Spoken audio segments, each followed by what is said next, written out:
Hi, teammates. My name is Sean J. McCaw. Welcome to the latest episode of the Eurostep, where I have a live interview series with some interesting guests, and my goal is to inform, educate, and hopefully entertain those of you that are interested in European basketball. Um, this week, we're going today on a Thursday, which is unusual because my original guest couldn't make it on Friday, so I was fortunate enough to have someone who actually I planned for a couple of weeks later to join us to move his date up to today. Yeah, and just another quick reminder that if you throw a question in the comment section or in the question little thing down there at the bottom right, then I'll try to put your questions out there to my guests. So let's get started. My guest for tonight's episode was having a career season before injuring his knee, which was really a bum deal for him. I've seen him personally steadily improve through the years from being a young talent to fulfilling his talent and becoming a German national team player. And now he was joined here in Braunschweig, and he was one of the captains and really having a breakout season. Robin Amaize currently plays for the Basketball Lowen Braunschweig, as I said, which happens to be the team that I used to work for and where I live now. Um, we'll be discussing what it was like for him to be a player with potential. We've all heard of players that have a lot of potential that don't fulfill it, but I think he is well on his way to fulfilling it. So what it was like for him to be one of those kind of players with the potential and actually living up to that potential. And what he sees for his future once he recovers from his knee injury. So I will bring Robin in now. There we go. Did not go through. Oh. Robin. Hey, what's up? You hear me? Yeah, I hear you fine. You hear me? Yes, I can hear you, but I don't see your picture right, but I think that's not a big deal. Wait a second. You can't see Oh, my now, picture? now I can. Okay. The Wi-Fi might be not so good. I'm sorry for that. If it's worse, then I'll get on my normal phone data. What are you using right now? Hold on. Robin.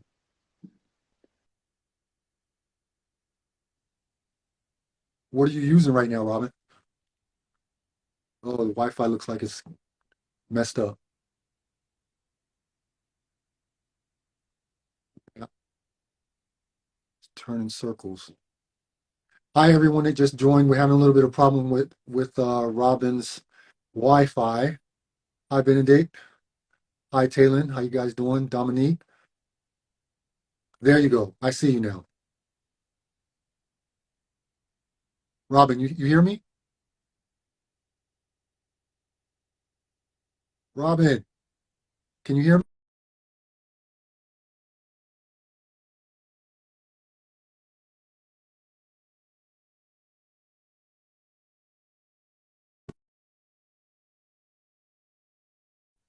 So, Robin, can you hear me?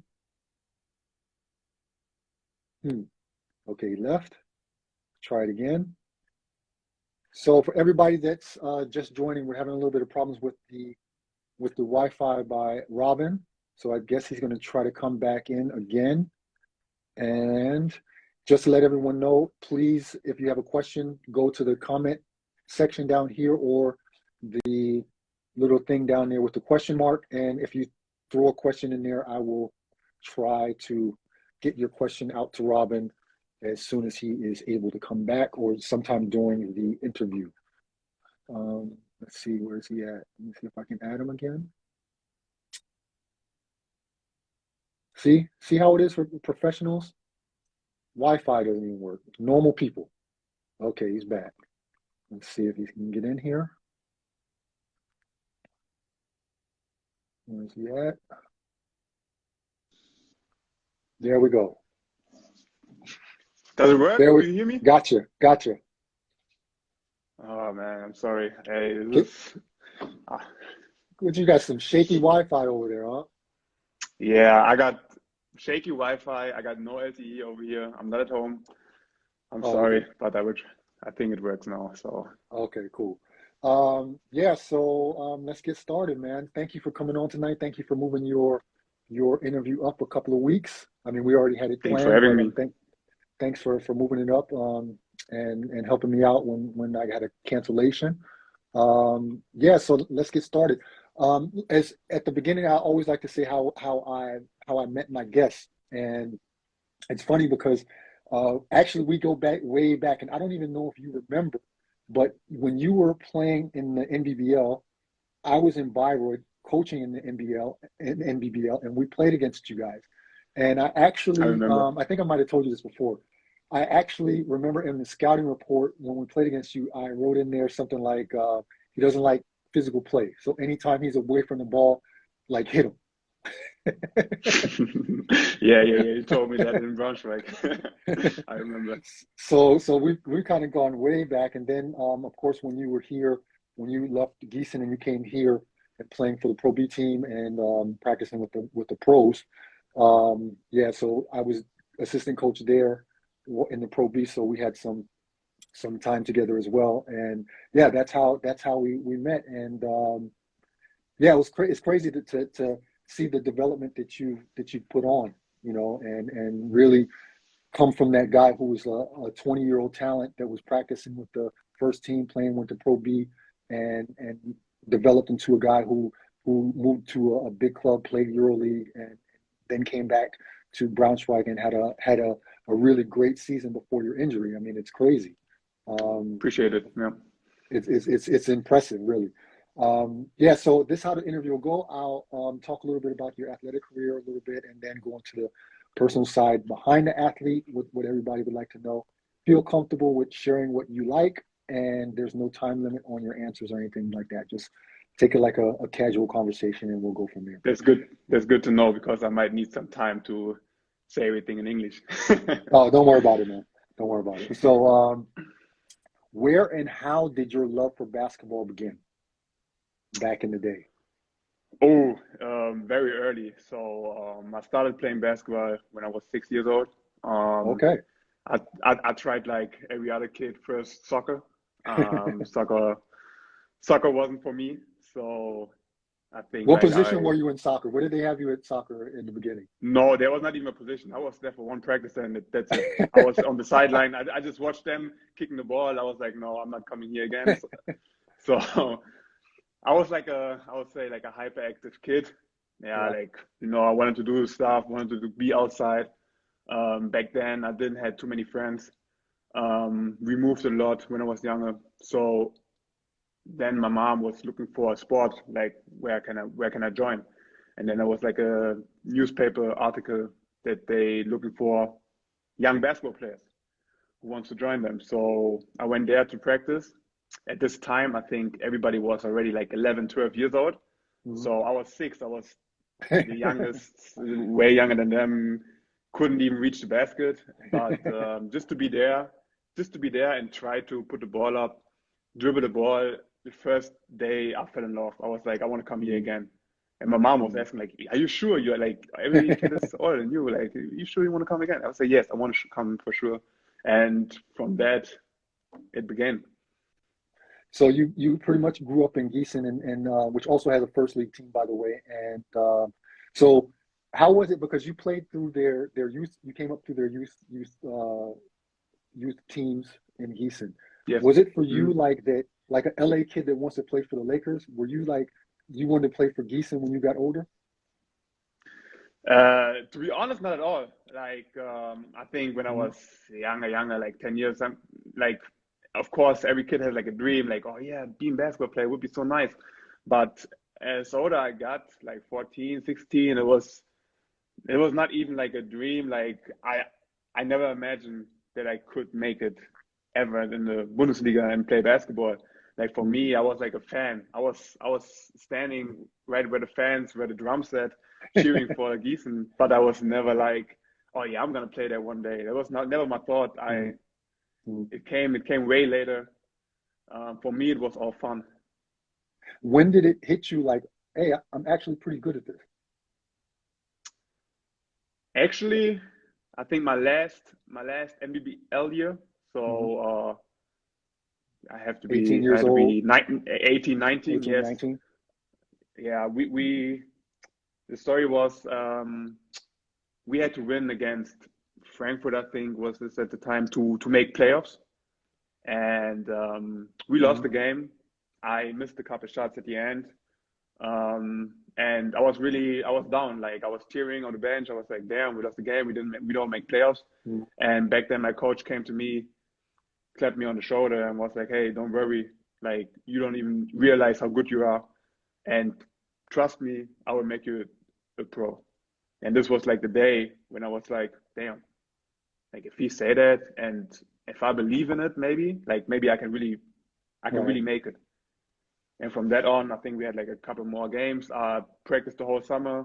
I came to Braunschweig, and then I think I fulfilled it in Braunschweig, the dream. Yeah. Um, was going to the States ever an issue for you? Was it like, or going to college in the States or something? Was that ever something that you thought maybe you might want to do before you came to At this Braunschweig? I mean, point, at this point, not at all. I think you remember me in my younger years. I was I was a little bit more chubby. And all I wasn't going to say that, man. I I got no wasn't going to problem say with that. that. But and all I knew from college was that they play fast as hell. And I was not the fastest player, so for me it was not even a consideration to go to college and play the college. It was really I never had this in my mind. My good friend Dominic Lockhart, we were same age. We played in the same team Right. since we had 12 years. So I know from him it was his consideration to go to college. So I knew from him like okay how it is maybe and like saw a couple games, but for me it was never a thought. How was it for you, or how did it come that you came to Braunschweig at the first time you came here? Because you were what, 19, 20, and you're moving away from home for the first time. Can you walk us through what it was like, how the initial thing came for you to come here, and like how you talked it over with your family and decided that you would leave Gießen and go to somewhere else? Okay. So first of all, so my MBA years was finished, and we had a Hmm. couple guys in my age who were not bad, like pretty good.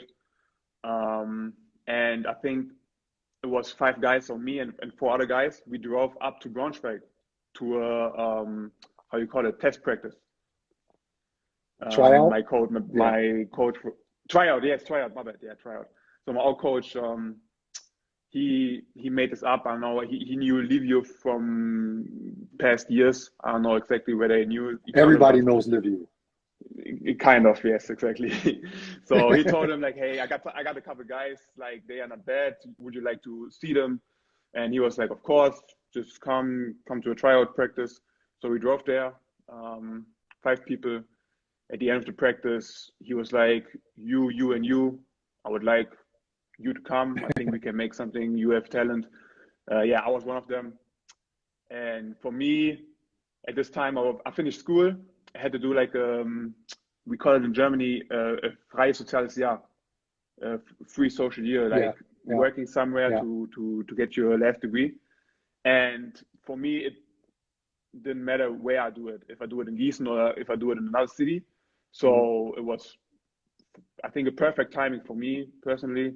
Like, Hmm. okay, we have the chance to go to Braunschweig, play Pro B, practice with Livio, who just brought Dennis Schroeder out, who brought Daniel Theiss and all the other guys, um, and do your free social year. Yeah. So after that, it was like a no-brainer. I think I was old enough to leave home, to yeah, not live by my own. I was still in a WG You're living with, with yeah, two other roommates, people. right? From the Yeah, from the with roommates. team, Yes. guys on the team. Yeah, from the team. Yeah, yeah, exactly, Mm. exactly. Yeah, and after that 1 year, I liked it so much that I just wanted to stay there longer. And yeah, Braunschweig took me. Was it hard for your mom for you to leave? Um, I, a little bit, like not too hard. I got two little brothers still.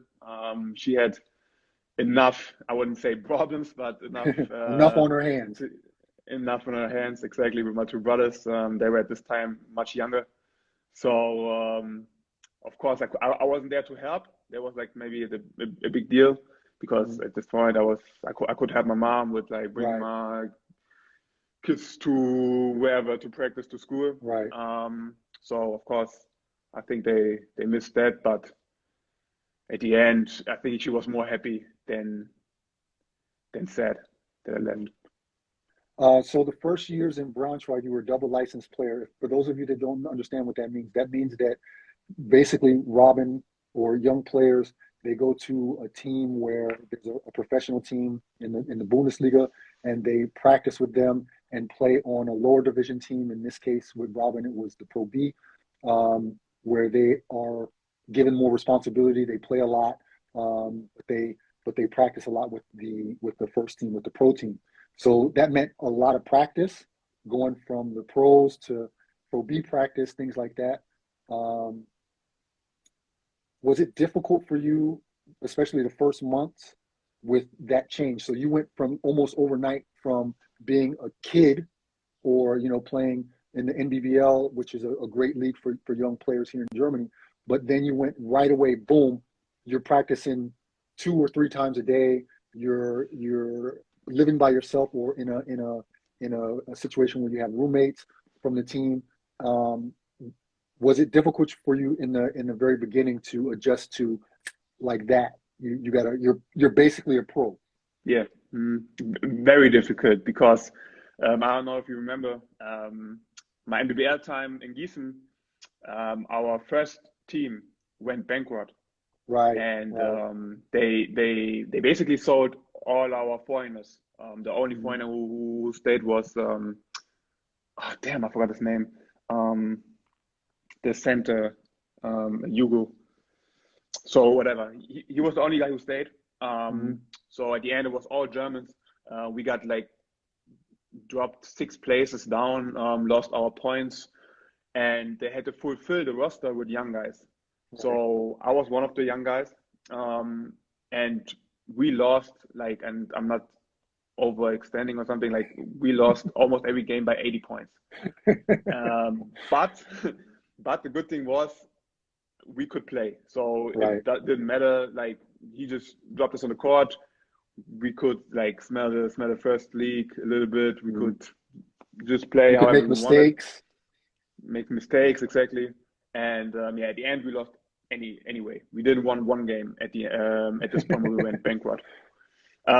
So now I yeah, I played first league, right? And now I come to Mhm. Braunschweig to playing Pro B.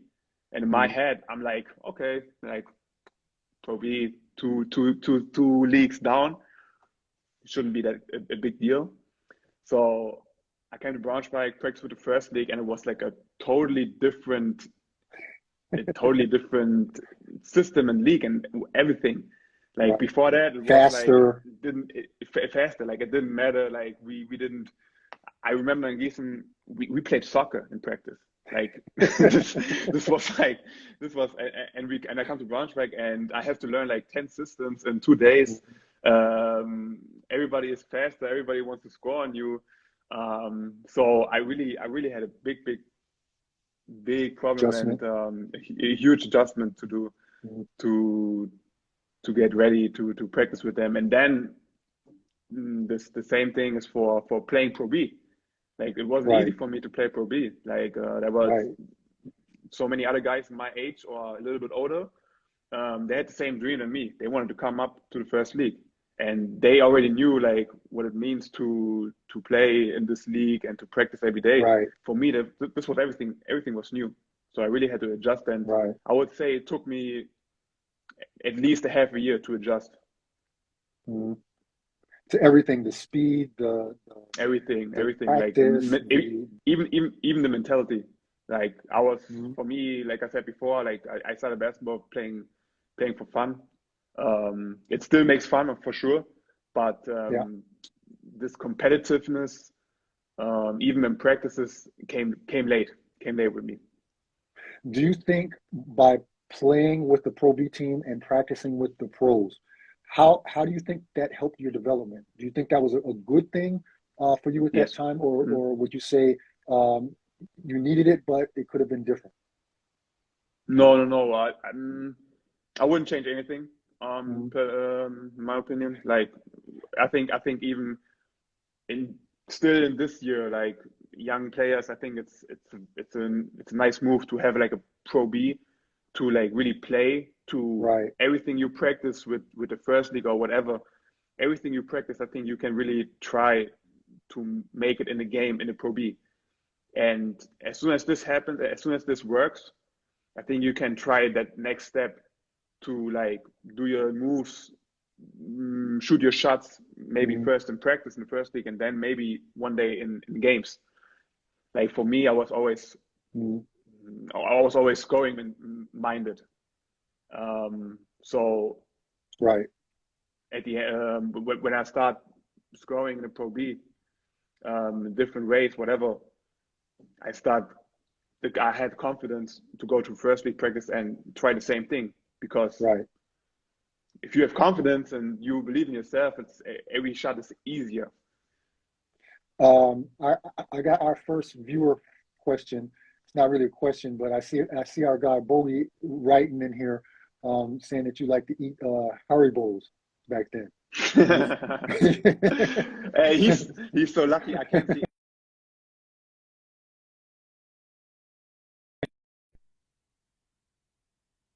myself. I don't see any comments. So yeah, Boggy, I still like eating Haribos, but not that much anymore. So after 3 years here in Braunschweig, you moved on to Bayreuth. What led the change for you to move on to Bayreuth? I mean, at that time, Braunschweig's coach, Raul Corner, he was here while you were here, and then he left that season. So was him leaving and joining Bayreuth a key for you to also go there? 100%, yes. Um, so season ended. Coach went to Bayreuth, and yeah, my contract ended too. So I didn't know what to do. At this point, I remember even I thought I was talking to some friends and everything like, and I played the second half of the season, so I didn't even play a whole season in the first Right. league. So, and I didn't know how I did. I didn't know that I did good or if I did bad. Um, in my head, I was like, okay, I might go to a Pro A team, play there a little bit, whatever. Mhm. And at this time, Braunschweig even asked like if I would stay. But as soon as coach hit me up and was like, hey, so yeah, I heard that you don't have a contract anymore in Braunschweig. So yeah, I'm in Bayreuth. Let's just keep working. Let's keep working there where we ended. And of course, to go to a coach who gave you the trust to play Confidence, right? as a young, the confidence, the trust to play in your first team, it was a no-brainer to join him. How was your time in Bayreuth? How was that key for your development? What did you take from that experience in Bayreuth? But I loved the time, the 2 years in Bayreuth. I had great teammates. I still have a lot of contact with these teammates. I think 7 out of 10 guys stayed from the first season to the second season just because we had such good chemistry. We Mhm. played good basketball. Um, I think I can even say like we overachieved these 2 seasons. Like we made Mhm. playoffs. First season we even ended fourth. We played the second season. We played European, Mhm. the Champions League. Yeah. Something something I'd never imagined that I would play out of Germany. Right. um, it was crazy, and it happened so quick. But on the other side, like I said, I had wonderful teammates, um, a lot of like veterans, like Nate Leonard. I learned Mhm. a lot from him. So yeah, it was a great experience these 2 years. Have So only good memories after from Bayreuth. after you had your 2 years up in Bayreuth, you made the pretty big jump then to FC Bayern, right? Was it Yes. a surprise for you when you heard the very first initial contact from them? Was it like, wow, like I must be Yeah. okay? Like, what was your feeling the very first initial Yeah. thing? Yeah. How was that for you? Yeah, it was really like I think it was half through the season when I heard the first rumors. Mhm. Like before I even got I even had contact with them or something, and I was Right. like, damn, is this real? Like, somebody's joking with me, or um, yeah, it was really surprising. And then yeah, and then when it came serious, like the Mhm. contact came, the talks and what they expect and everything, um, it was like I don't know, it was like a dream I never had. Mhm. You know what I mean? Like I never imagined going to a club like FC Bayern.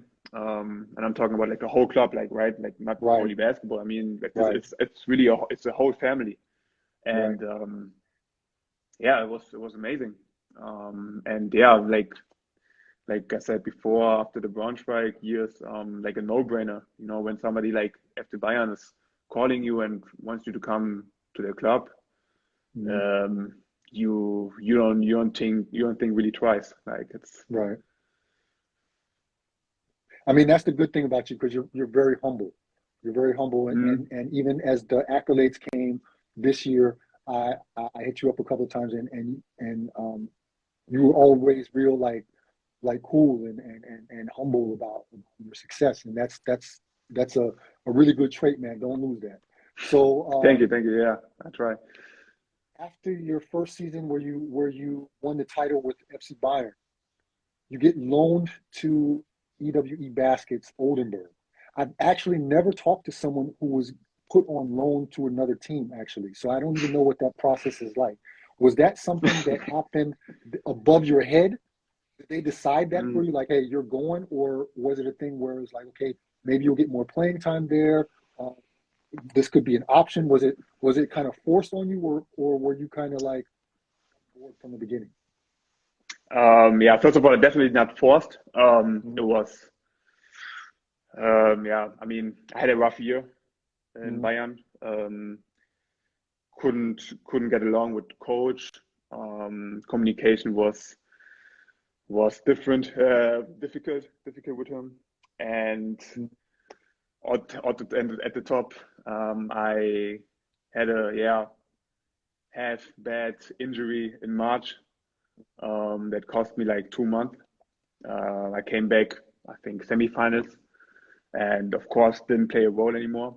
Right. Um, so yeah, season ended, and before anybody is talking to me that I get loaned, I remember I get a text from Carsten Tada Mm-hmm. and texting me like, "Hey, would be nice if you He would join he us was in he was next in year." Oldenburg. He was in Oldenburg at that He time. was in he was Right. in Oldenburg this time, Right. and he's texting me something like, "Hey, it would be nice if you would join us.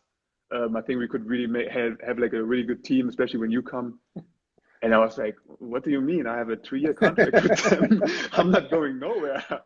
Uh, this was my first thought, and the same day, like even like an Right. hour later, I got a text from management from Bayern that I had to come to their office, and yeah, they they told me like I said, it was not forced. They didn't say like, "Hey, you get loaned now, and we decide where." It was more like, "Hey, we saw your difficult, we saw your tough situation. Um, we don't think it's getting better. So in order to protect you, to not have you here and sitting again a year, Right. you should consider like to get loaned, and a lot of teams are interested. So you should think about it, and we are Mhm. open for it. So we would recommend it too." So at this point, first of all, it was a shock for me. Like you said before, I never heard it either that somebody get loaned. Not Uh, in basketball. In soccer, yeah. no, yeah, exactly. Not in basketball. Soccer, it's common given. No, in basketball, I never heard it before. And yeah, it was like it's a bit of taste. You have the feeling like, okay, you are not good enough. Hmm. It's like they don't want to tell you we don't want you anymore. It's like a step before, like yeah, first get loaned. That's how I thought. Um, How long did it had take for to you had to get over that initial thought? Yeah, just wanted to say it. Yeah, it took me like about at least 3 4 days. Mhm. And yeah, in these 4 days, I had to think about, okay, where do I even go? Which team I want to join? Mhm. Which teams are interested? Yeah, at the end, um, I took the Oldenburg team. I mean, first of all, very good organization, very good Right. team. At this time we played Euro Cup. For me, it was like, okay, if I couldn't play EuroLeague this year, like let me get a step down at Euro Cup. Let me put my steps in this league, and maybe I can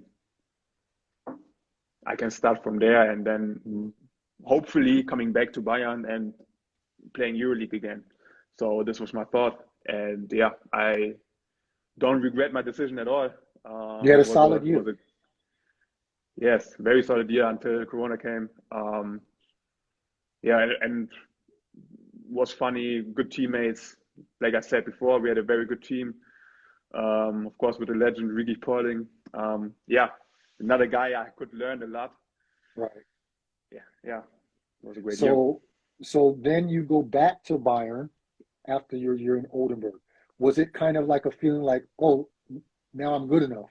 Like, okay, now you guys want me back, right? mm, nah, nah, not really. At this time, I mean, Corona happened, Right. so I when it did happen, March, we didn't play until the tournament in the summer. In the bubble, right? Um, in the bubble, exactly, yes. So I was, I don't know, it was more like, okay, now it's Corona, it's hard to sign people, it's hard to, Hmm. it's tough with the money for every club. Right. Right. So And they already had you under contract, so they already had me on a contract, exactly. So for me, I think even on this consideration, like I didn't want to go. I wanted to stay for sure. Um, Second of all, Trinchieri came, so a new coach was there. So for me, it was a new beginning. right. Um, so I knew I have a second chance Mhm. to show myself again. First opinion. Um, yeah, that's why for me it was a clear sight to go back to Bayern. There was never a thought that I don't want to come back Right. from my side. So so after then your seasons in Bayern, you make the move back to Braunschweig, right? You didn't go anywhere but Hmm. after, right? No. So what was the key for you to come back to Braunschweig? You had already played here before, but now you would be in a different role. I'm sure Hmm. the coaching staff informed you before you came here that you would have a different role than you probably had before on any team. How was it for you to join your old team but in a different role? Um, it was excited. I was very Mhm. excited. Um, Obviously, my first thought was like, hey, I wanna go back to really playing basketball, like really have big minutes, minutes even like at the end of the game, Right. trying to be a leader. I was, I think, almost in every team besides maybe the last Bayern year. I was always the youngest, one of the youngest. Mhm. So now to come back to Braunschweig, having a completely new role, being almost the oldest, the second oldest in the team, um, was exciting. I was nervous, of course, because okay, how do I do as a leader? Right. Um, but yeah, I think day by day, I grew in this role. Teammates helped me a lot. Uh, we Mhm. have a we have a nice group of guys Yeah. over there, like really young talents who are working their ass off. Mhm. Um, see a little bit myself in them when I was younger, especially the Tischlers. Um, yeah, and Right. it was just a great journey until my injury. Like to be there every day in practice, to see them working, to have a voice, to raise my voice. I'm not. I wouldn't consider myself as the guy who talks a lot, talks the Not the most. vocal leader. Yeah, exactly. But I would say like I really grew in this role. Like more and more, I was able and more confident to talk. That's what I want to ask you next, actually, because I would say in the German league for the last 10 years, especially since they started with the NBBL, JBBL, and things like that, there's been more production, more influence with German players, with young German players becoming pros and not just being bench players, but actually taking a very high role on the teams. And I would say that's been building in the last 10 years or so. That the teams realize that they need to invest in their young players. Um, Exactly. and that's it's not that the foreign players are not important anymore, but the young German talents have gotten better over the years. They've been invested in, and now the flower is blooming all across the country. What do you think is one of the main reasons for that kind of switch that the teams needed to invest more in their German talent?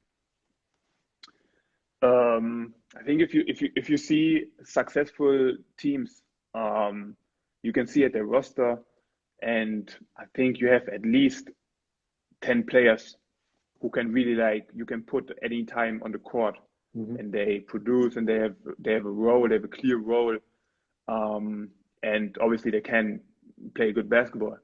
And in order to have these 10 guys, you know the rule. It's 6 and 6, so you can have 6 and six 6, foreigners, but you need 6 Germans. right? So I think people or coaches went away from like, okay, I got my 6 foreigners. I might sub like 1 or 2 guys, a couple minutes out to give him a break. Mm-hmm. At this time, the game developed so much. I think the game goes quicker and quicker every year. You cannot have only like 6 players who runs the floor 40 minutes. Right, right. You if you want to be successful, I think you need really like a big bench, and I think this is when teams realize like, hey, we need to develop our Germans way better. Like in order to have good Germans, we have to develop them first. Mm-hmm. Obviously, in the States, they do a very good job with high school, college already. Like But it's a different system.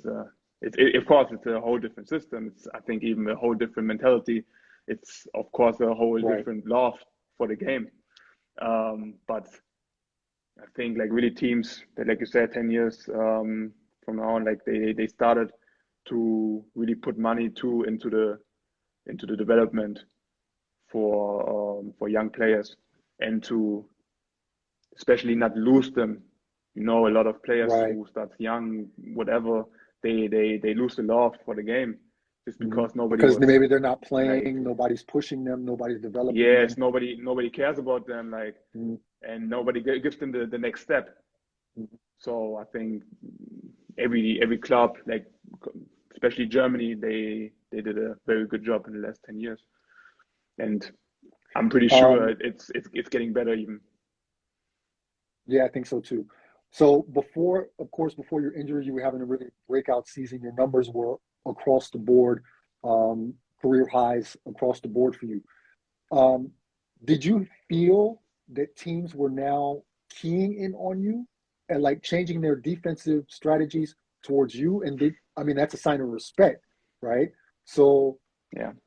feel like realizing, hey, we're playing against Oldenburg, and Oldenburg is going to key in on stopping me. Like you went from a young guy who had a lot of potential to each step getting a little bit better, and now you're at a level where you're a go-to guy. Yeah. So how was that for you to realize that, hey, I'm one of those go-to guys now? Yeah, it was a huge step. I think my first games or whatever, first of all, my whole career, I'm not like a I'm not a knockdown shooter. Mhm. So I was for But sure you're capable just a scorer. to make my shots. Yeah, exactly. Yeah. So, Mhm. but I never had the ball that much in the hands like I had this year. So most of the times I would stay in the corner or Right. something. If I have the ball, if I'm wide open, I make the shot. Um, so now I have the ball more often in the ball in the hands. I shoot obviously more shots. After like I think 5, 6 games, I was shooting very well. Um, and Mhm. I think still my biggest strength is, or one of my biggest strengths is driving to the basket. So now Right. everybody's closing out that hard on me that I'm almost surprising, like, hey, you give me a lane instead of like letting me shoot. And that's when I realized, okay, oh, I'm not so bad in shooting too. So it was completely new because I had to adjust to my game. Like Mhm. I think I got way better in passing. Um, just because, yeah, the lane, the zone is packed always when I drive. Um, Right. I got way better in getting open.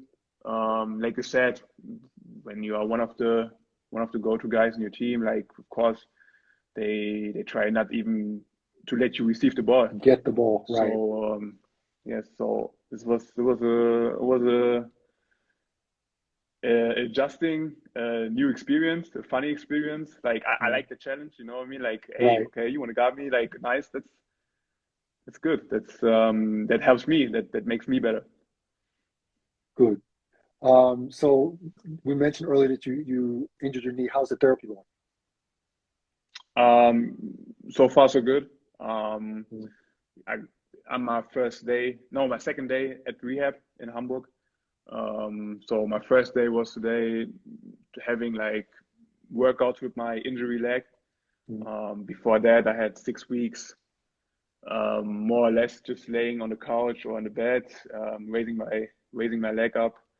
Um, After that, starting to walk again. Every day got better, and yeah, now I'm 4 weeks here in this rehab, and hope after the 4 weeks, I I can do the next step. Let me give you some old head advice. Yeah. You're gonna have a long career. Listen to your body. Take the time that you need. Don't rush back. I mean, after you stop playing at 34, 35, you still got another 35 years to live. So really take your For time sure. and come Thank you. back from your injury. Don't rush it. I know every athlete wants to come back as soon as possible. But even if you have to take a second opinion, it's worth it to make sure that your body is in check because you got a long career ahead of you still, and you got an even longer life. So take that old head advice and really listen to your body and come back when the time is right, you know? I will appreciate it. Yeah. So I've got a question from Jada, who happens to be my daughter, by the way. She wants to know Hey, she wants Jada. to know if you can ever imagine to be a coach. Oh, no, no, no, no. Not a head coach of a men's team. Um, I can imagine being a coach from a youth team. Um, Something like whatever, like 12, 14, maybe 16 years old. Um, but everything like man, I can't imagine. Like I have a huge respect of all coaches, even like assistant coaches. Um, they do a lot. Like even like off the court, you players don't see. You don't know, Um, yeah, yeah. yeah, yeah, yeah. But you hear it. You see it once or something. But if you talk to a coach or a former coach or something, and they tell you like what they do, everything, like it's a lot. And I have a Mm. huge respect on that. And but I can't see myself in there.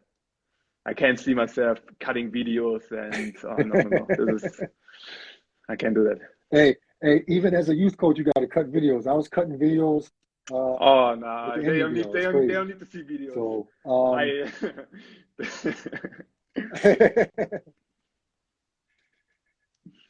so now that you're rehabbing, you're probably home a lot more, which is probably cool for your girlfriend Sarah, or either you're getting her on her nerves because you're home more. What do you do to fill your time? Ooh, um, I I play a lot. I'm a play kid, PlayStation, Nintendo, whatever.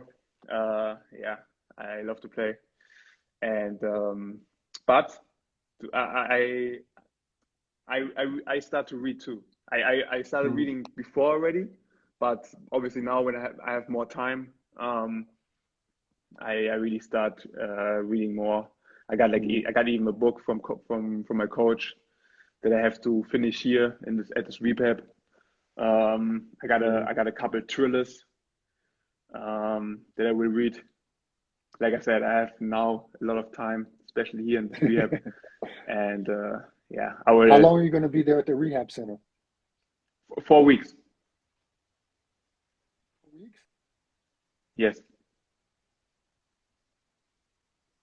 Non-stop from Monday to Sunday. So that's what you need, though. You need that time to get that work in. exactly. What advice would you give to young European players that are on the same route that you're on? You know, going through the system of their youth teams and then going to the next level, maybe Pro B, Pro A, things like that. What would you give? What kind of advice would you give to those kind of players, like how to establish themselves, how to take those steps to be leaders one day?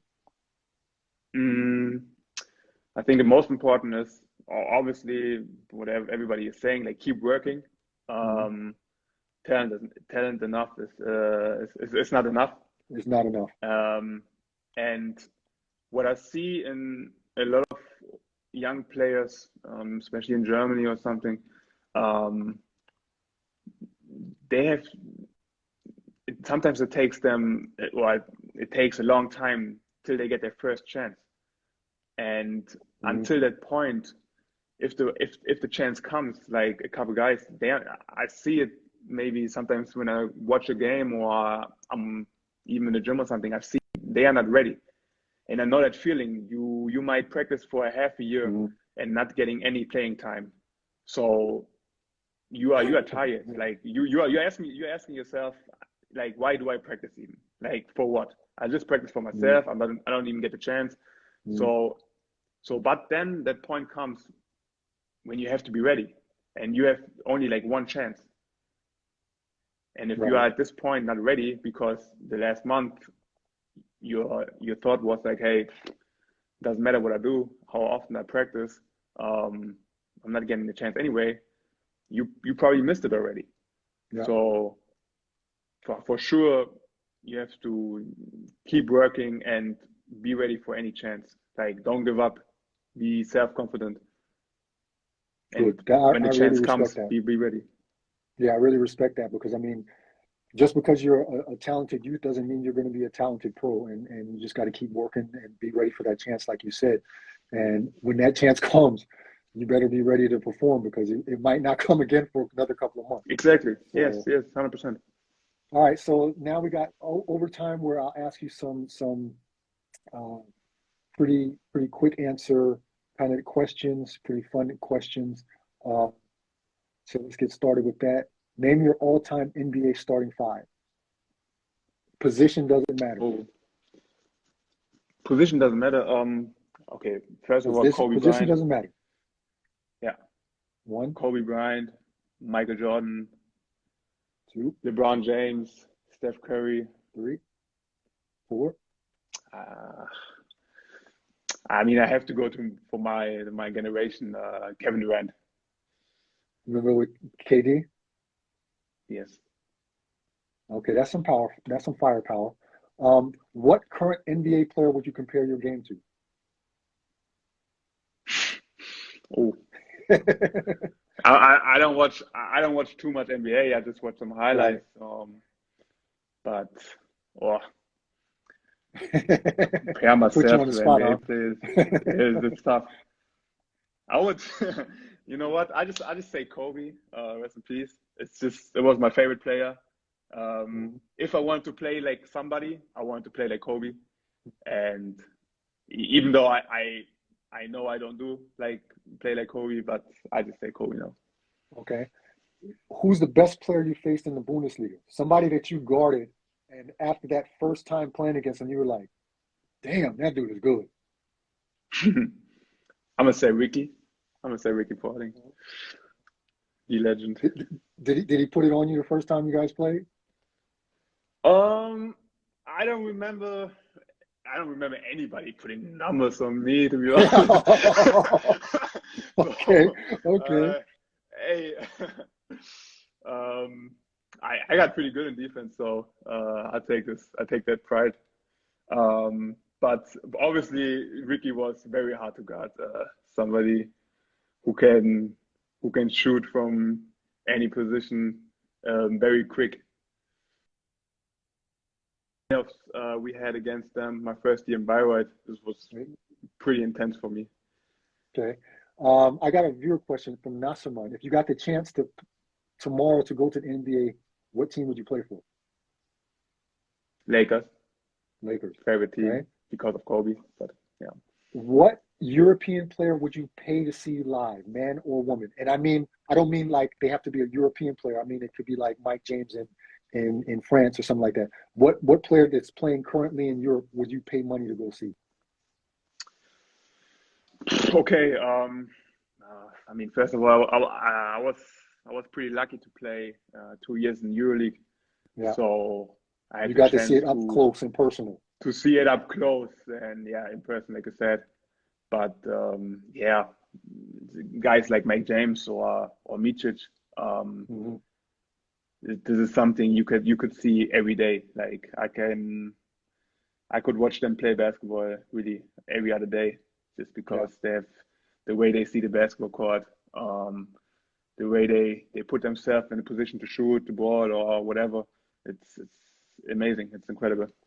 Sometimes it's really, really little things that you watch and you see those level of play from those guys, and you're like, wow, that's crazy. Yeah. Right. Like passes they do, you don't even see them on TV. Yeah. What's the best thing about being a professional? Doing this, like going to work, what you love. Like obviously, like I love basketball, and this comes back in loving my job. So this is something I'm very grateful to be able to show up every day on the court and doing what I love. What's the worst thing about being a pro? Or is there Being something injured. bad about being a pro? Being injured. The chance of being injury. injured. Yes. What's the most memorable moment you've had while playing with the German national team? I didn't hear that question. Everything, can you repeat it, please?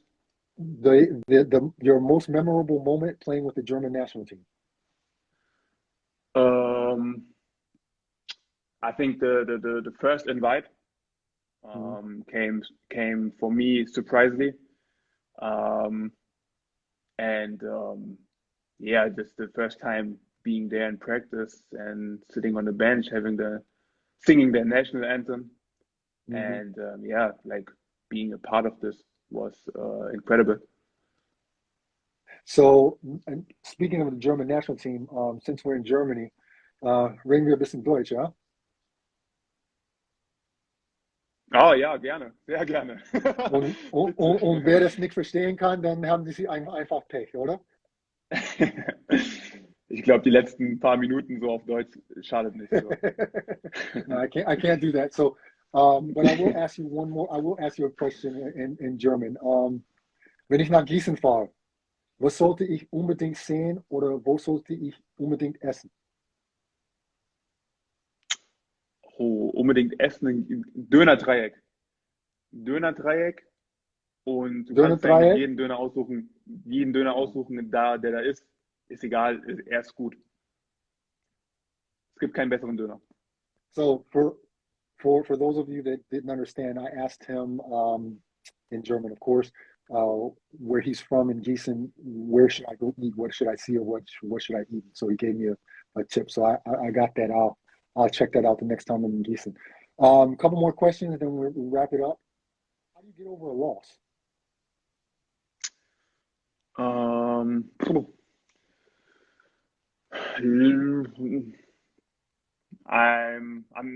I would say I'm capable of seeing the bigger picture, seeing further.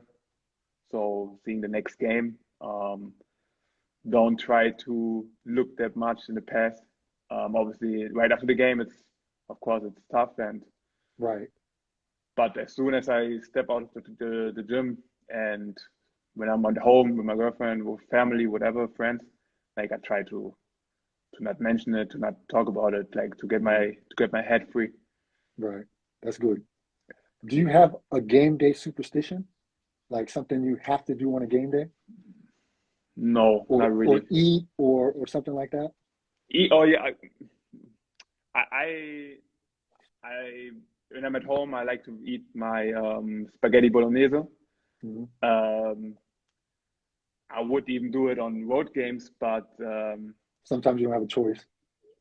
sometimes I don't have a choice because we don't have bolognese. So I had already a big confrontation this season with our athletic coach. No hate about our athletic coach. He's very good, great guy, good coach. But yeah, something I missed every road game. So I only can do it at home.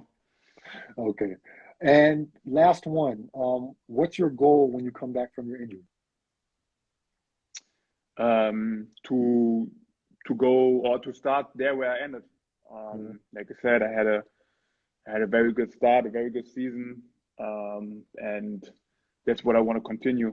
Want to go back playing like I played before, being a leader, Mhm. and yeah, just keep working from there on. Well, I'm sure you will work hard. Oh wait, can you hear me? Now I can hear you Can you hear again. me, Yeah, buddy? it was yes, yes, yeah. Okay.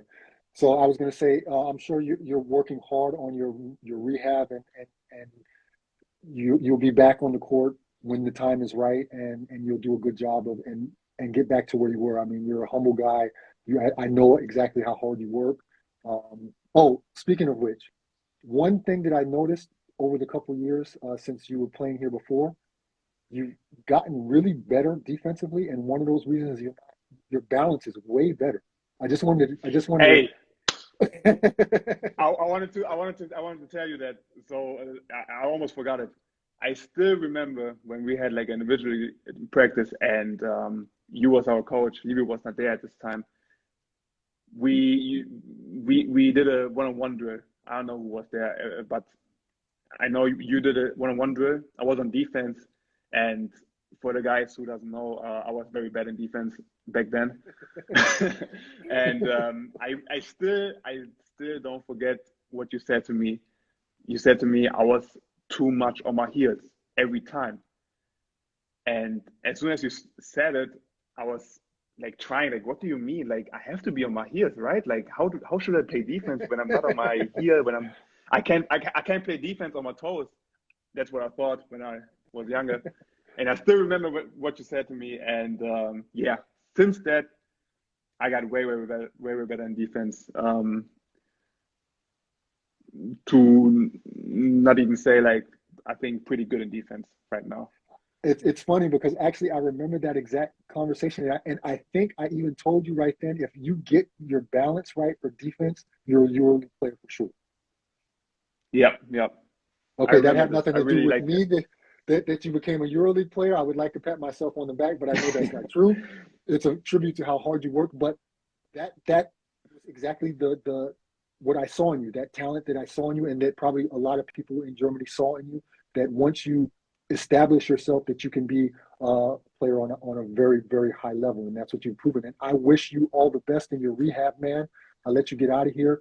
I wish you all the best with your rehab. That you come back stronger than ever. You know that you'll be at the point where you were, or even higher when you come back, and really take your time, make sure your body is right. And yeah, I really appreciate you coming on tonight and talking to my teammates. Yeah, appreciate it having me here. so thank you very much, man. Get on up out of here because your Wi-Fi sucks. Somebody asked, I forgot to I forgot to say, somebody asked if you're talking on Aldi Talk. No, I'm not that cheap, but yeah, what what what this when we talk about phones, I'm pretty cheap. Yeah, I'm sorry, Okay, man. man. I'm like I said, I'm not at home. Would be better, It's okay. but It's okay, man. I Don't try my worry. best. Don't worry. I hope the user, the teammates that are watching, they got a good view of what you're all about, and that's the most important thing. So go ahead, get out of here, and let me say goodbye to To the teammates, thank you, man. Thank you, man. I appreciate it. Thank you, man.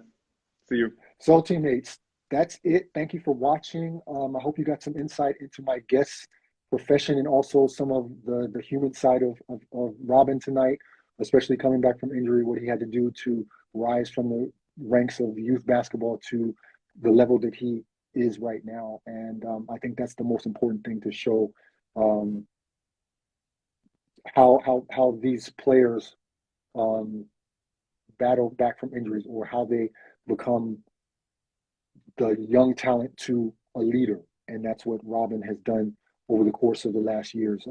As usual, here's my call to action. Please, if there's something you see or you like about this show, please pass it on to other ones. You can watch it on YouTube probably tomorrow. I'll have it uploaded. Follow me on Instagram. I'm there the most, Twitter as well, but I'm not on there as much. But if you reach out to me, I'll be sure to get back to you. And if you have any questions or you have friends that have questions about European basketball, just hit me up and I'll be glad to help them out where I can. So next week we have another great guest. It just so no, I'm not going to spoil it. I'm not gonna say who's coming up next week. But I really look forward to next week as well. And yeah, so thank you for joining me. I hope everyone has a good night. That's it. Old head out. Bye bye.